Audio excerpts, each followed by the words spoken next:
అమరావతిలో మిగిలిపోయిన 6 లేన్ రోడ్లు వేయడానికి ఎంత తెలుసా? కిలోమీటర్కి 53 కోట్లు.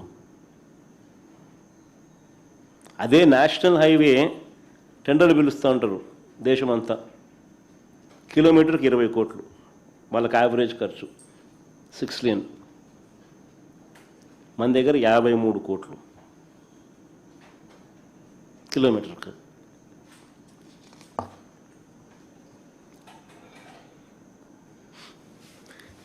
ఈ దోపిడీని మనం ప్రశ్నించకూడదట,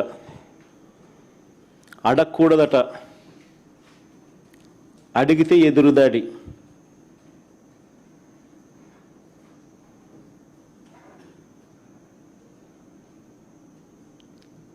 అడిగితే అమరావతికి మీరు వ్యతిరేకం.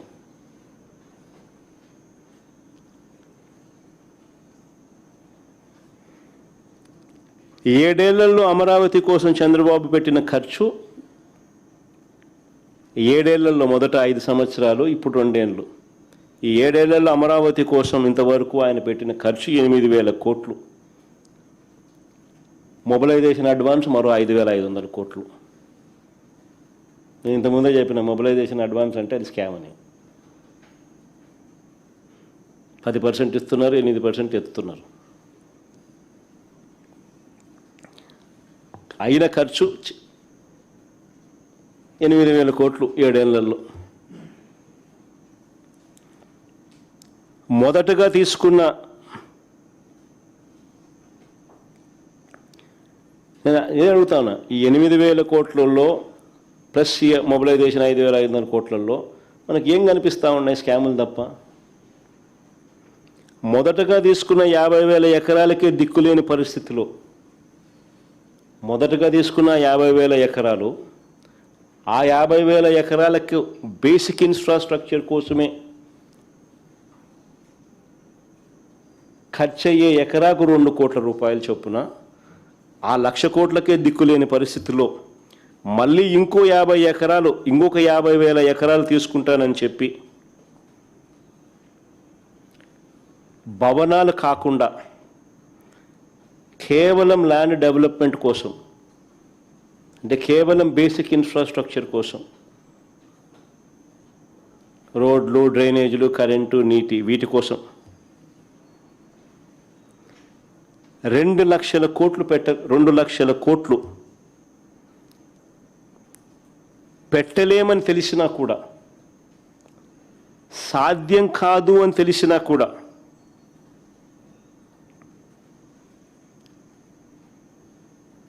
ఇది అందరు నిజంగా గమనించాల. అమరావతికి ఎవరూ వ్యతిరేకం కాదు,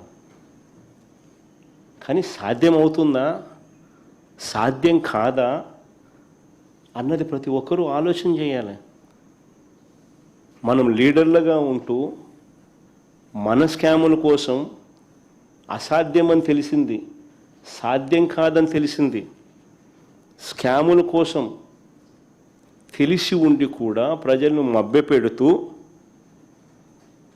పెడదోవ పట్టించితే అసలు రాష్ట్రానికి క్యాపిటలే ఉండదు, అసలు ఏదీ ఉండదు.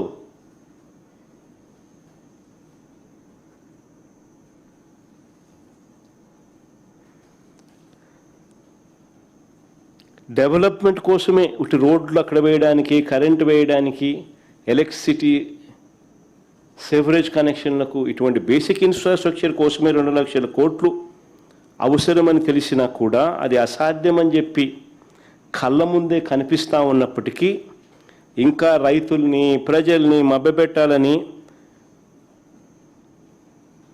తాను ఉన్నన్ని నాళ్ళు అప్పులు తెచ్చి అమరావతి పేరు చెప్పి